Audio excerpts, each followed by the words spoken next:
Hello everybody, my name is LattMackey and this is Ninja Spirit on the TurboGrafx 16. If you've never heard of the TurboGrafx 16, don't worry, you're not alone. The TurboGrafx 16 in the United States here was a console that was not exactly the most popular console, and it was known as the PC Engine other places in the world. My console, I actually have the core graphics variant of the TurboGrafx 16, and something you actually need to know before we get into this is that on the controller itself, there's actually turbo switches, and so as you can imagine, as a speedrun, though using turbo strats and things like that is a total legal and valid way to play through the game. And in this game, I will be using turbo, so just so you know, that's why things look a little bit crazy when you're watching it. One of the cool things about the console as well were actually the cartridges. So they weren't like traditional. This console came out. This game is from 1990, so it's around like the Nintendo Genesis, almost the Super Nintendo era, and it had these cool. These are like credit card shaped cards, and this is actually the artwork from the game for Ninja Spirit, which they actually did some really nice artwork on the game, so I thought I might show it off there. It's pretty cool to see. And I really want to, this is probably one of the best Ninja games on the console, but it has some really convoluted, crazy, and doesn't make any sort of sense backstory, but I thought I would share it with you. And this is from the instruction manual, so this is what you get. Follow the path of the ninja. Right before your eyes, your father was murdered. Now, raised in the ways of the ninja, you seek revenge. But who is the half-man, half-beast who attacked your father during the night? You only know that it is another ninja. There is no time for grief. Go now! Follow the path of the ninja! And with that, we're going to play some Ninja Spirit here on the TurboGrafx 16. Here we go. I'm going to count it down and we'll start the timer. 3, 2, 1, and go. So this game has a lot of interesting mechanics for a ninja game. You're going to be noticing that I'm going to be jumping a lot, but it's a little bit slower to jump than it actually is to just walk and move to the right. So this game happens really fast. If we're lucky, we're going to finish this game under 12 minutes. So there's not a whole lot of time to explain everything that's going on, but there are a bunch of different weapons that you get to use as a ninja, which, as you know, is awesome that you get to play as different weapons, play with different weapons. I'm going to be using the grenade exclusive. Oh my gosh. Okay, we're going to let that guy go then. That was supposed to be a power-up that I was supposed to grab, and I know exactly where we can get a backup one. But the grenade in this game is extremely overpowering. So I use it a lot. The one drawback to using the grenade is that it does create some lag because it's putting more sprites on the screen. As you can imagine, for any game that's kind of like this, the more sprites you have on stream, the more laggier the game gets. So we don't want that to actually happen. So we're going to do some... Here we go. Okay, cool. So I can pick up these things called spirits. You'll notice that there's like a guy behind me now, and he does exactly what I do, which is awesome, especially as a ninja. And I don't want to have too many. I don't want him to use him too much because of the lag reduction and things like that. So, but I will take advantage of having another spirit here with me. So, we're already at the first boss of Ninja Spirit, so you can see how quickly this is going to go. This happens really fast. But I'm right now just holding down the attack button because we have turbo. It's pretty awesome. It's great. You don't have to go crazy with the button mashing. Although I will say that the current world record holder, Bald Nate, has a sub 9-minute run, the only person with a sub 9-minute run, and he actually doesn't use the turbo. He just mashes away, which is pretty insane. This is the first boss of the run, and I have a little cheat sheet here. His name is something, Asura. I think it's Japanese, and my pronunciation is probably awful, but that is the name of that first boss that you just saw. This stage is actually really straightforward. Literally all we're going to do is hold right in the stage, and we're going to jump a few times. So, Mod, if we've got anything donation-wise or incentive-wise, this would be a great time to let people know. Sure thing. We have teamed up with the runners of ESA Together to bring you some fabulous upcoming incentives. Maybe you want to name a character. Or how about seeing some hard modes or bonus runs? Check out our list of bid wars and incentives on the website when you donate. It's just right beside the window where you put your donation comment. So just check out the list, pick whatever you want.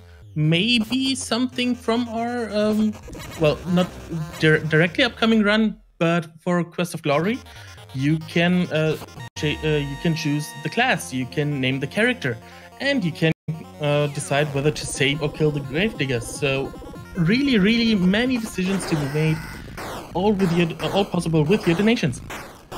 So on the casual playthrough of this game, some of these bosses can actually be challenging, but the speed strats are just so ridiculously overpowered overpowered with the grenades that they honestly don't even look like that was a boss. That was the 2-axed org, and I kid you not, that was a boss fight. If for some reason you don't destroy him in that first cycle, the boss becomes super challenging and really, I think, can destroy you in like one hit. So it's kind of nice that we have a good, very consistent speed strat that works there. That little guy with the sword, he's a DeVito. It's actually what I think the enemy's name is called, is actually called a DeVito. And it is a run killer for sure. You'll see it a little bit later on in the run as well, featured as a boss fight. So you do get, in the instruction manual, this little shield that you have right now says it makes you invincible. Total and flat out lies. If you notice, I still just got hit when I had that invincibility shield. I don't know why you would claim and be so cruel to a player as to say that the shield helps you with invincibility, but you know what? That's what the game claims, and I guess it has a crude sense of humor. So there is a little trigger at the end of every level that removes all of the enemies off the screen, and so the whole goal is to try to reach that so you can clear the screen for the boss. This guy is named Hanzo the Fiend, and he's kind of just as easy as all the other bosses. There's really only one boss. Actually, none of the bosses really. Oh, there's one boss that's really a challenge. The things that we have to worry about come up a little bit later on, where we have some RNG. Like this is an RNG heavy level. You'll see me going a little bit crazy with the grenades here, and that's trying to create a little bit safer path for us so we don't die. The way that these guys spawn, complete RNG. They spawn differently every single time you play through the game. There are 2 different modes that you can actually play this game in. Actually, there's a few different modes, but there's an arcade mode, which is actually just one-hit deaths, and it's super challenging. And then there's this mode here, which is the PC Engine version, is actually what it's called. And you actually do get a little bit of health. That being said, even though you have health, like there are still many enemies in this game that kill you with one hit. So we're getting some really nice RNG here. So hope to keep this going. Oh, I ran into the sword. That was my fault. So another power up that you see me getting is a screen clear. And I actually mostly do that just to reduce the lag in the game. And it's helpful. It definitely does. So we're finally, there's a maximum of 3 spirits that you can have all at once. Ooh, that was a little bit scary. And that's not good. Okay, we have to be a little bit safe here. Oh, I hope I don't get killed here. It's gonna be very close. Anyway, so I'm gonna pick up my third. Oh, my didn't spirit spawn. I'm supposed to have a 3rd spirit at this point, but it didn't spawn. So this is the most RNG boss, and anything can kind of happen here. So we have to. Oh, we got him. Okay. Well, we got some very lucky RNG there, and we didn't get killed. So go team! Woohoo! This would be another great. Actually, you know what? Hang on a sec. There's something. So this is the first stage that we're actually just going to be jumping up, and it's a different way to approach the platforming in this game, as you probably already noticed. So a lot of times there are these enemies that you want to avoid as you're jumping up here, and the real trick here to do this stage as quickly as you possibly can is to take the correct height with your jump. There, you actually jump based on, and I did not on that time. You actually jump based on how long you hold the jump button for, and you want to get there. You want to keep those jumps as tight and as small as you possibly can, and that's the kite box. If we have any donations or anything like that, this will probably be the last opportunity to do so. So. Okay, so people, did you ever look at the awesome ESA 2016 shirt and think to yourself, dang, that's a really good design. Wish I could have one of my own. Well, no you can. Head on over to speedrunstore.com to browse through our various merchandise available. Those t-shirts are really, really comfortable. I own several of them myself, and they're just wonderful. So you really do want to have them. So this is where runs traditionally die in this game. The RNG is at an all-time maximum here throughout the game, and I am literally just trying to react to what I see on the screen. I need to get this. And so you're going to see me stop and do some things that I might not normally do in a PB attempt, a personal best attempt, but just so we can actually continue on with the run here in a marathon setting, I'm going to do some things that are a little bit out there. You'd want to reduce the lag as much as you can. You notice there's a lot of bullets and stuff like that on screen, and the way that we don't want to add to the sprites by launching so many grenades. Oh my gosh. Okay, so we're gonna. I'm gonna be trying to run to the. We're trying to trigger the event. We got there. Wow, it was very close. And then this is the easiest boss known to man. You thought the other bosses was easier. This one's, unfortunately, this is a DeVito that can't hit you. If you stand on this rock and shoot down, this DeVito will never hit you. the trade-off with that is that this boss fight lasts over 40 seconds regardless of what you do. There's absolutely nothing you can do to make this boss change the amount of time it's going to be wasting your run. So, you know, this is your time where if you've got some coffee, time maybe go refill it a little bit, get some extra, maybe, you know, have a hot dog, do what you might. I hope everyone's having a good evening. I know in Europe and it's late at night, so thanks for staying up with us. If you're here in the States, hello, good evening, and thanks for joining us here on ESA. There's a really awesome marathon for a really good cause. I'm glad you could all join us here to make this thing happen. Okay, ladies and gentlemen, we were on the last stage, and as we just got through and got very lucky in that stage, this one is going to be just as challenging. The RNG is just as high as it is in the last stage. There are going to be these smoke things. See that thing right there? That can spawn anywhere, and I don't want to get hit by it. It'll just, sometimes it can instant kill you depending on where you are in its hitbox. Other times it'll just do a little bit of damage to me like it did that time. Okay, so. Okay, didn't get hit by there. Ooh, a little scary. And then we have the very exciting coming up. Oh, here it is. And so that smoke spawned right where I jumped, and there's absolutely nothing I can do about it. The game just says, hey, you know what? You're going to die. That's you know what? There's absolutely nothing you can do about it. And so we had to, it wouldn't be a Ninja Spirit run unless we experienced some sort of death. Unlucky death, I should say.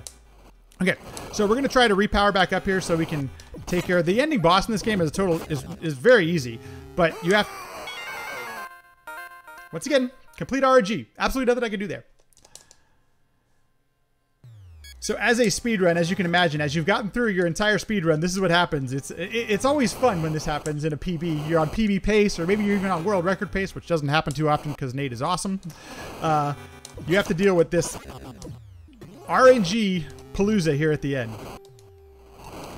Okay, so we want to get, there's, oh my god. Wow, we're getting really unlucky here, folks. Another death. The game is saying, Matt, you are not going to finish this game. We're going to try. We're going to keep going, you know? But thankfully, the nice thing is about on this level, it's very kind with the respawn. Like, when you come back after death, you actually get a pretty favorable checkpoint. Some of the other levels don't have that. Okay. I got hit by one. Ooh, almost got hit by that one. And truthfully, to figure... Wow, ladies and gentlemen, let's start counting them. What's that? Is that 4 deaths? Holy cow. We're going to try and get through this. We're literally at the end of the game, folks. Like, this is just the game saying, you know what? It's not your time. It's not your time.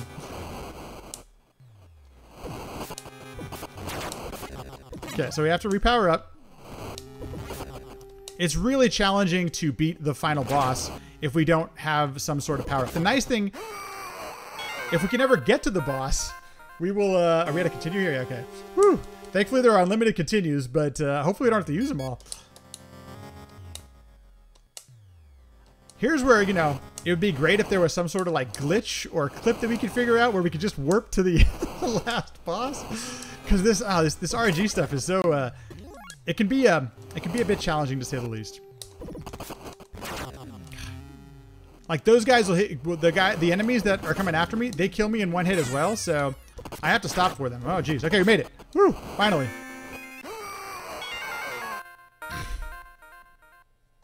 I totally got sniped. But we get to start right at the pit. We're fine. Here we go. 1, 2, and then we stop here. Okay, we are off to the final boss. We can get ready with time. I'll tell you when time is. Time is on the last hit. We're going to have to do a quick power up. This is the crazy pit of ninjas that can be a fair amount of RNG as well. It's one of the funniest parts. This part is very challenging in a casual playthrough. I made a mistake. I totally forgot. And we're going to be heading off to the... we're going to give it a quick power up so that we can beat this guy without dying. Just go over here. Here we go. And get ready for time. Time! Woo! Ladies and gentlemen, that is Ninja Spirit. And apparently the last boss's name is called The Bloody Battle. So there you go. I would say the game won there at the end. But at least it's don't let that ending discourage you from trying this game out. Here's a recommendation for y'all. If you've ever thought about trying out a speedrun, and maybe you're looking for like a 12-hour challenge or something like that, Ninja Spirit is the perfect game. Within, I would say, within about 12 hours or so, you can really grind down a sub 10-minute run, which is kind of the entry point to get into Ninja Spirit and get into speedrunning. It's available on the Wii Virtual Console and a bunch of other places. It was ported to a whole bunch of consoles. It's a really fun game. Don't let the RNG palooza that we just saw happen at the end deter you from trying it. It's totally fun. It's a really good time, and I highly recommend it. I just want to give a big shout out and thank you to ESA for allowing me to show off some of the TurboGrafx 16 games here. This is a great marathon for a great cause. If you are able, we really do appreciate you help supporting such a good cause. COVID-19 is affecting a lot of us, and the fact that we're coming together to help support a good cause is a really great thing. So thanks everyone for being here. Thanks for letting me run this here, and I hope you all, if you're in Europe, have a good rest of your night. If you're here in the States, have a good evening. My name's LattMackey. Thank you so much. Appreciate it. Hope you all have a good one. Thank you, LattMackey, for that wonderful run. It was really entertaining, and you really did show off really well how RNG heavy that last stage it really can be. So next up we have Super Mario Bros. The Lost Levels, not the last levels, the Lost Levels, by good old Big John, and he will do the Wobless D4 Green Mario. I read here. Well, okay. Then we will have that after a very short intermission. Please stay tuned.